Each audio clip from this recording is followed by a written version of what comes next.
జై కాశీ విశ్వనాథ. ఈ వీడియోని శంకర్ అని మన సబ్స్క్రైబర్ శివ పంపారు. ఆయన ప్రస్తుతం కాశీలో ఉన్నారు. ప్రయాగ ఘాట్ యొక్క వీడియో ఇది. ఆ వీడియోని తీసి నాకు పంపారు.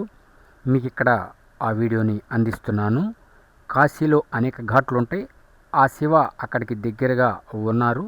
అందువల్ల ఆ ఘాట్ని తీసి పంపారు. చూడండి, ఎండాకాలం కాబట్టి గొడుగులు అక్కడక్కడ పెట్టుకొని ఉన్నారు. వాటి కింద కూర్చోవటం, ఇంకేదైనా కార్యక్రమాలు చేసుకోవటం, లేక గంగా నదిలో స్నానం చేయటం, ఆ గంగమ్మ తల్లి ఆశీర్వాదాలు పొందటం, అక్కడి నుంచి దర్శనానికి వెళ్ళటం. ఎన్నో దేవాలయాలకి నిలయము. ఎక్కడ చూసినా కూడా కాశీ విశ్వనాథుడు మహాపుణ్యక్షేత్రమైన కాశీ వెళ్ళిన ఈ శివ ఎంతో ధన్యుడు. ఎంతోమంది వెళ్తూ ఉంటారు.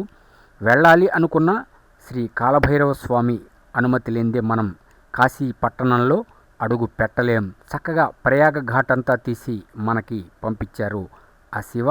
ఎంతో అద్భుతమైన ఈ ఘాట్ని మీరు చూడొచ్చు. గంగానదిలోని పడవలు, బోట్ షికార్, ఇంకా గంగా హారతి, ఇటువంటివన్నీ పంపారు. ఒక్కొక్క వీడియో మీకు అందిస్తాను. కాశీ వెళ్ళిన అనుభూతి మనకి వస్తుంది. ఆ కాశీ విశ్వనాథుడు, విశాలాక్షి, అన్నపూర్ణేశ్వరి కరుణ కటాక్ష వీక్షణలు ప్రతి శివ మీద ఉండాలని కోరుకుంటున్నాను. మనం ఎంతో ధన్యులం.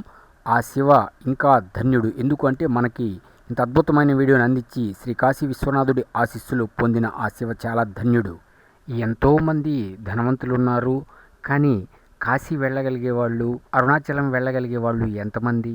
గిరిప్రదక్షిణ చేయాలి అనుకుని కూడా చేయలేని వాళ్ళు చాలామంది ఉన్నారు. వెళ్ళాలి అనుకుని కూడా వెళ్ళలేని వాళ్ళు చాలామంది ఉన్నారు. అక్కడ ఉన్న క్షేత్ర పాలకుల అనుమతి లేనిదే మనం ఆ యొక్క పుణ్యక్షేత్రాల్లో అడుగు పెట్టలేము. ఏ పుణ్యక్షేత్రమైనా వెళ్ళారు అంటే ఎంతో ధన్యులన్నమాట. మీరు కాశీ గనక వెళ్ళినట్లయితే తప్పనిసరిగా మధ్యాహ్నము 12 గంటలకి మణికర్ణికా ఘాట్లో స్నానము చేసే ఆలోచన చేయండి. తప్పనిసరిగా చేస్తారు అని నేను ఆశిస్తున్నాను. జీవితంలో ఒక్కసారైనా ప్రతి వాళ్ళు కాశీ వెళ్ళి రావాల్సిందే.